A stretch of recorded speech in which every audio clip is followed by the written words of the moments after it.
आज हमारे golden boy हमारे साथ मौजूद हैं। नीरज, स्टार स्पोर्ट्स के सभी व्यूअर्स पूरे भारतवर्ष की तरफ से बहुत बहुत बधाई और बहुत बहुत शुक्रिया। थैंक यू जी, बहुत बहुत धन्यवाद। ये जैवलिन का चस्का कैसे लगा? आप गए तो स्टेडियम सिर्फ वजन कम करने के लिए जी। था ना, तो फिर वहाँ से जैवलिन का सफ़र, जब वजन कम करने के लिए आपके चाचा जी आपको लेके गए थे? हाँ जी, मेरे सबसे छोटे चाचा जी हैं, वो मुझे लेके गए थे और सिर्फ उन्होंने भी यही बोला था कि फिटनेस अच्छी करनी है। लेकिन कितने साल के थे आप उस टाइम? उस टाइम 10, ऐसे 13-14 साल। तो जब आप गए, आप खुश थे कि वो आपको लेके जा रहे हैं, क्योंकि एकदम पैम्पर्ड थे, दूध नहीं, मलाई बहुत घी? नहीं, बहुत दुख हो रहा था क्योंकि अगर हम ट्रेनिंग करते हैं, मुझे बिल्कुल आदत नहीं थी। हम गांव में कभी कभी कर लेते थे ऐसे सड़क पे रनिंग थोड़ी बहुत और कुछ गेम खेल लेते हैं, लेकिन ऐसी ट्रेनिंग जो डेली ट्रेनिंग होती है वो कभी नहीं की थी। और मुझे लगता है कि बहुत ही मुश्किल होती है शुरुआत में, शरीर भी दुखता है और एक मौज मस्ती की लाइफ हम जी रहे थे गांव में और मुझे वहाँ पे जाना पड़ता था। बाकी बच्चे खेलते थे और मैं बस में लटक के वहाँ पे स्टेडियम में जाता था और वहाँ पे वो इतनी हार्ड ट्रेनिंग करवाते थे, तो बहुत ऐसे लगता था कि यार मैं क्यों ये सब कुछ कर रहा हूँ लाइफ में। लेकिन कुछ दिन बाद जब मेरी फिटनेस अच्छी होने लगी, जब मुझे मज़ा आने लगा रनिंग करने में या ट्रेनिंग करने में, फिर अपने आप ही एक किसी को बोलने की ज़रूरत नहीं पड़ी कि घर पे कि भाई तू स्टेडियम में जा या ट्रेनिंग कर। वो अपने आप ही एक ऐसा डेली का एक शेड्यूल बन गया। बड़ा ही सिंपल सा शेड्यूल था वो, कोई मेरे मन में ये नहीं था कि मुझे बहुत बड़ा एथलीट बनना है या मुझे देश के लिए खेलना है। बस वो एक ऐसा लग रहा था कि बस ये जो भी चल रहा है अच्छा है और मुझे खुशी मिलती थी वो ट्रेनिंग करके, और बस मैं करता रहा। उसके बाद धीरे धीरे जब फिट हुआ तो फिर मैंने जब देखा सभी को थ्रो करते हुए, मैं तो आता हूँ, उस पे आता हूँ। हाँ 13-14 साल में आपने बोला धीरे धीरे फिर आपको वो इम्पैक्ट दिखने लगा। वो बड़ी इंप्रेशनेबल एज भी होती है जी। और जब हम बाकी बच्चों के साथ खेलते हैं, अगर कोई थोड़ा मोटा होता है तो कोई ताना कस देता है। तो क्या ये चीज़ें थी जहन में जब आप ट्रेनिंग करनी शुरू की थी कि मैं करके दिखाता हूँ, मैं तुम्हें फिट होके दिखाता हूँ? क्या ये छोटी छोटी चीज़ें थी जैवलिन से पहले जब आपने ट्रेनिंग शुरू की? बिल्कुल, काफ़ी सब लोग ये बोलते थे कि यार क्योंकि कई बार मैं स्टेडियम से जाता था तो एक महीने में से भी बोलते थे कि यार तेरे में कुछ असर तो दिख नहीं रहा है, तेरा कोई बॉडी बन नहीं रही है, ऐसा कुछ करके वो सभी बोलते थे। फिर जब जैवलिन शुरू की तो सब ये बोलते थे कि ये एक ऐसा गेम किया है, क्योंकि इतना कोई था नहीं और किसी को देखने को ऐसे मेडलिस्ट अगर हम देखें तो उस टाइम इतने मेडल नहीं थे जैवलिन में। और मुझे लगता है कि बहुत ही आसान लगता है कि 800 ग्राम का सिर्फ ऐसे उठा के फेंकना है, तो सभी बस यही बोलते थे कि यार ये तो बहुत आसान है, हम इसको ऐसे थ्रो कर देंगे, ऐसे कर देंगे। तो उस टाइम थोड़ा सा ऐसे लगता था, लेकिन आज अभी जीते हैं और अभी सभी ने देखा है कि वर्ल्ड लेवल पे क्या एथलेटिक्स का और जैवलिन थ्रो का क्या नाम है और ये ट्रैक एंड फील्ड क्या चीज़ है। तो अभी शायद सभी को समझ आ गया है और मुझे लगता है कि जिसको मैं यही बोलता हूँ कि हाँ, जिसको ऐसा लगता है कि आसान है, वो मैं उनको ट्राई ज़रूर करवाता हूँ एक बार, तो उनको पता लग जाता है फिर कि कितना आसान है। जैवलिन ही क्यों? आप स्टेडियम में थे, वहाँ और भी काफ़ी खेल होंगे, आपने कहा आपने सीनियर्स को देखा और फिर आपने जैवलिन किया। क्या पहली बार जब फेंका तो कुछ बहुत अच्छा दिख गया किसी को, या फिर जैवलिन क्यों? मुझे खुद नहीं पता, क्योंकि जब मैंने सिर्फ देखा था, मैंने फेंका भी नहीं, सिर्फ जब वो थ्रो कर रहे थे और मैं जैवलिन को ऐसे हवा में उड़ते हुए देख रहा था और जब वो गड़ रही थी आगे आके, तो मुझे बहुत अच्छी लग रही देखने में। वो ऐसे हिलती हुई आ रही थी और आके ऐसे गड़ जाती थी, तो मैं भी ऐसे सोच रहा था कि मैं भी ऐसे इतनी दूर फेंक सकता हूँ, क्योंकि वो 55-60 मीटर तक थ्रो कर रहे थे और वो भी बहुत अच्छी लग रही थी ऐसे आती हुई। तो मेरे मन में ये था कि यार मुझे भी ऐसे इनकी तरह फेंकना है, इतनी दूर फेंक रहे हैं। तो मैंने बस ऐसे ट्राई किया और मैंने ऐसे थोड़ी थोड़ी दूर गार्ड के देखा और कुछ दिन बाद मैंने ऐसे कोशिश की तो मैंने 40-45 मीटर तक थ्रो किया।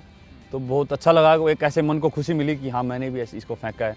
तो फिर जो मेरे सीनियर थे जय चौधरी, वो बोले कि हाँ, क्योंकि उनको लगा कि हाँ एक बहुत अच्छी थ्रो है एक स्टार्टिंग के हिसाब से जो मैंने की थी।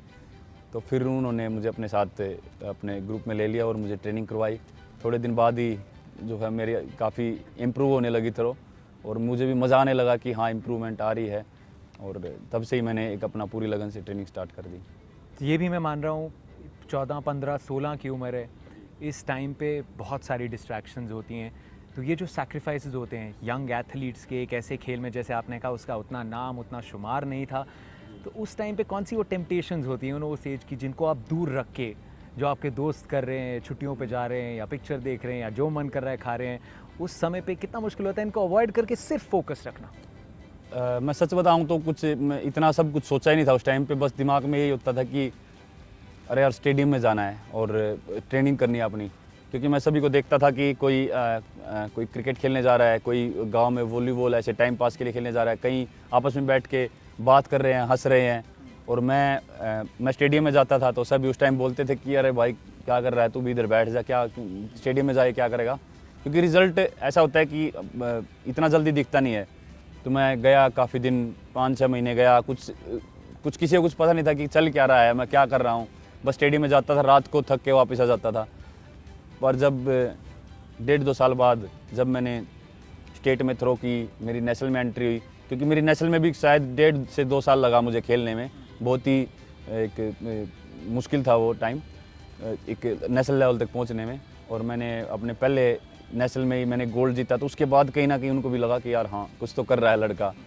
तो बिल्कुल शुरू में एक बहुत ही टफ था इस सब से वो करना, लेकिन मेरा वो फोकस सिर्फ उसी चीज़ पे था कि मुझे बस स्टेडियम में जाना है, ट्रेनिंग करनी है अच्छे से और वापस आके अपना घर पे बस एक इस चीज़ में मज़ा आने लगा, इस लाइफ के उसमें। और बाकी चीज़ों से अपने आप ही मन हटता चला गया कि बस यार कि सभी के साथ बैठना है, खेलना है, किसी की शादी फंक्शन है उसमें जाना है, तो अपने आप ये चीज़ें दूर होती चली गई और उसमें अपने जेवलिन थ्रो करने में, उसका वर्कआउट करने में मज़ा आने लगा। और बस वही मुझे लगता है कि वही एक सबसे अच्छा वो एक बात थी। नीरज, आपकी जो ह्यूमिलिटी है ना, वो आपके पहले इंटरव्यू से उस मेडल के बाद वो दिल को छू गई है, क्योंकि आपने महान मिल्खा सिंह जी की बात की, आपने पीटी उषा का नाम लिया, तो ऐसा लगा कि आपने एथलेटिक्स, ट्रैक एंड फील्ड खेलों को अपने बहुत अंदर जाने दिया है, आपने इसके बारे में काफ़ी सोचा है। तो क्या वो भी इस सपने को और पुश कर रहा था कि ट्रैक एंड फील्ड एथलेटिक्स में ये कभी नहीं हुआ? तो इसके बारे में कितना आप सोचते थे और कितना इसने आपको प्रोत्साहित किया? बिल्कुल, क्योंकि ऐसा लग रहा था कि एथलेटिक्स में मतलब सभी लगभग अपने सभी स्पोर्ट्स में ऐसे मेडल आ गए हैं।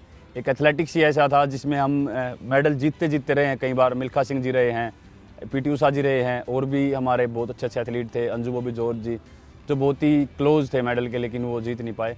तो मुझे वो चीज़ काफ़ी ऐसा लगता था कि हाँ ऐसा करना है, मेडल लेना अपने देश के लिए। क्या काफ़ी बार सोचते थे इन चीज़ों के बारे में? नहीं, मैंने ज़्यादातर मिल्खा सिंह जी का इंटरव्यू देखा, सबसे ज़्यादा तो वही इसके बारे में बोलते थे। उनसे जब भी पूछा जाता था वो यही बोलते थे कि कोई अपने देश का कोई भी एथलीट वहाँ पे जाके मेडल जीते या फिर राष्ट्रगान हमारा बजे, तो उससे अच्छी बात मेरी लाइफ में कुछ और नहीं होगी, ये मेरा सपना है। तो फिर वो हमारे बीच में तो नहीं है, लेकिन वो मेडल जीतते ही मेरे दिमाग में वो बात आ गई थी और फिर मिल्खा सिंह जी याद आए। नीरज, ये बताओ यार, हम तो सिर्फ सोच सकते हैं, आपने मेहनत की, आपका ऊपर वाले ने साथ दिया। जब आप जैवलिन लेके खड़े होते हैं अपने मार्क पे, आप जानते हैं कि ये वो मोमेंट है, तो जब आप खड़े थे उस मार्क पे, क्या चलता है दिमाग में? कैसे जो हम एक्सपेक्टेशंस की, प्रेशर की बात करते हैं, उनको भुला के सिर्फ उस मोमेंट पे, उस थ्रो पे कैसे कॉन्सेंट्रेट करते हो? मुझे लगता है कि जो थ्रो का उस दिन तो बस हमको सिर्फ फेंकना होता है, और जो हमारी ट्रेनिंग होती है पहले, वो उस दिन के लिए की होती है। अगर हमारी ट्रेनिंग बहुत अच्छे से हुई है, हमने ट्रेनिंग में अच्छी थ्रो की हैं और हम बहुत ही अच्छी फिटनेस के साथ वहाँ पे जाते हैं, तो फिर बस हमको कंपटीशन में ज़्यादा सोचने की ज़रूरत नहीं है। बस मैं ये सोचता हूँ कि मुझे भाग के अपना रन अप अच्छे से लेके बस अपना 100% देना है, और वो उस टाइम जो ट्रेनिंग पूरी की होती है तो वही काम वहाँ पे आती है। जितनी अच्छी ट्रेनिंग होती है उतना अच्छा रिजल्ट आता है। तो मुझे लगता है कि बस मैं यही सोचता हूँ कि बस मुझे पूरा अपना अच्छे से रन अप लेके अपना 100% उस पर एफर्ट लगाना है। नीरज, अगर आज चलते फिरते अपने 13 साल वाले नीरज चोपड़ा से मिलने का मौका मिल जाए तो उसे क्या कहेंगे?